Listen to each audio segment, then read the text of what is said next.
everything visceral that we feel about failure is at odds with all this great advice that we're talking about when it comes to failure. And that's why all the books and the podcasts and the like exist, because we're trying to get people to understand, like, listen, trust me, it's not a bad thing. It's okay. But in a lot of ways, particularly when we talk about kids, right? A 6-year-old, an 8-year-old, a 12-year-old, whatever. In some ways, when you're trying to teach them or tell them, failure's good, failure's okay, don't be upset by failure. What you're trying to tell them is that 2 plus 2 equals 5. Like, what are you talking about? I just failed at something and it felt awful. And you're telling me it's a good thing? Like, what are we doing? I don't understand. 2 plus 2 is 4. I know that. I know what something bad feels like. I know that. And maybe that's evolutionary for us because, you think back, way back, that feeling of feeling bad usually indicated, you're hurt, you're sick, you're in danger in some way. So that's a bad thing. We have to get away from that. We need to fix it. But now you fast forward to 2024 and you start to get that bad feeling, and that same visceral, instinctual reaction kicks in of that's bad. And we're trying to rationally, logically address that and say, I know you're feeling that, but rise above that, detach from it, and recognize that actually it's a good thing.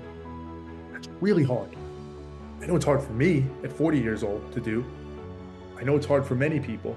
It's certainly hard for a 6th grader or a 9th grader or a 3rd grader to have that ability to say, everything in my body and my mind is telling me this sucks and this is bad. But then there's this voice telling me, or this book, or this whatever, this poster that's hung up at the school that's telling me, no, it's good. I think that's why. I think that's why we see this still such a struggle for kids. We're saying the right things. We know the information. We know what we're trying to convey, but it doesn't add up, right? For them, 2 plus 2 does not equal 5. What I've been thinking about a lot lately is trying to reframe failure a little bit. I think the common reframe is failure is a good thing. And as we said, right, that maybe it's true, but it doesn't resonate for a kid. Maybe the better way to frame it is that failure is just a thing. It's a thing that's going to be there. Failure, struggle, call it whatever you want. Failure is likely the predominant sensation you're going to feel for much of your life. Now, as I say that phrase, failure is the predominant sensation you're going to feel throughout your life. Many of us, I know I do, have a visceral reaction to that of like, whoa, hold on. Like, I don't think that's true. Like, I don't think you should teach kids that expect to fail most of your life. I understand why we don't like those words. Those words sound negative. They sound dark. They sound pessimistic or cynical. And we don't want to teach kids that. We don't want kids to think life is going to be filled with failure. But for a second, let's just look at this rationally. If you set a goal, if you want to achieve something, whether it be a homework assignment or the solo in the orchestra or make the basketball team or get the job or climb the mountain, whatever it is, right? When you set a goal or strive to be better at something, by very definition of it, you want to be better. You're not there today. You're here. You want to get to here. Every single moment of every single day, from where you start here until you get here, you're failing. You're failing at that goal. Now, again, some people are going to hear that and we're going to play semantics and they're going to say, no, you're not failing. You're learning. You're progressing. You're getting better. Yeah. Okay, fine. True, you are. But in a very literal sense, the definition of failure, did you achieve the goal yet? No. It takes time, right? That's just the nature of it. I want to get better.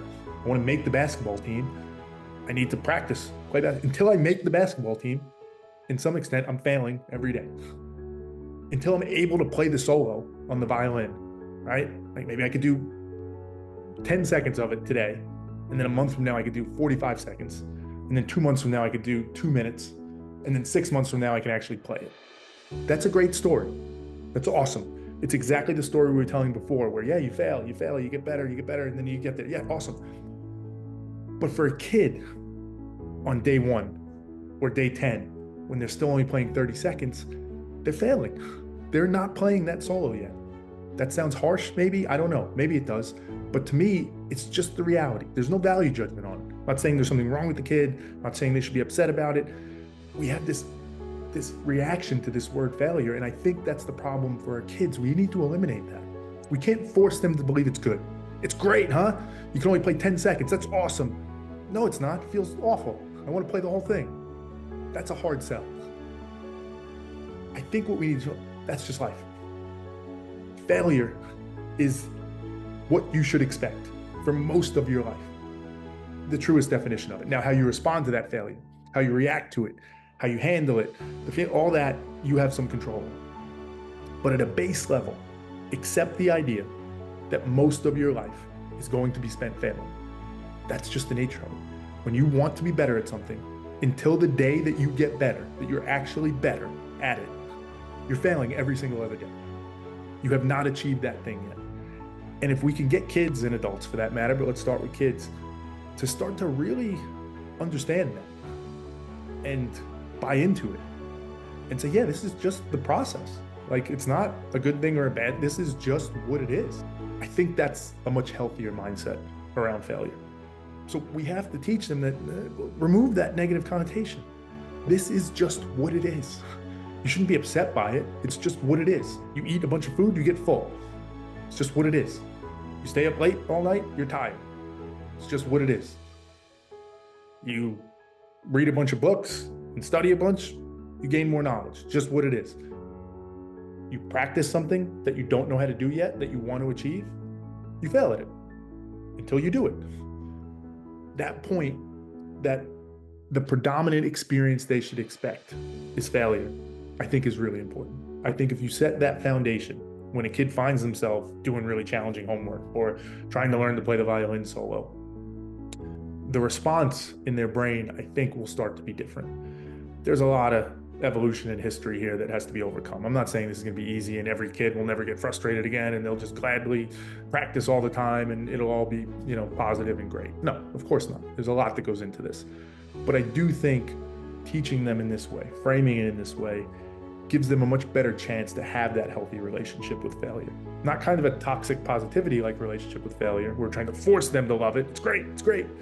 But a true, honest relationship with failure that's healthy, that says, yeah, this is just what it is.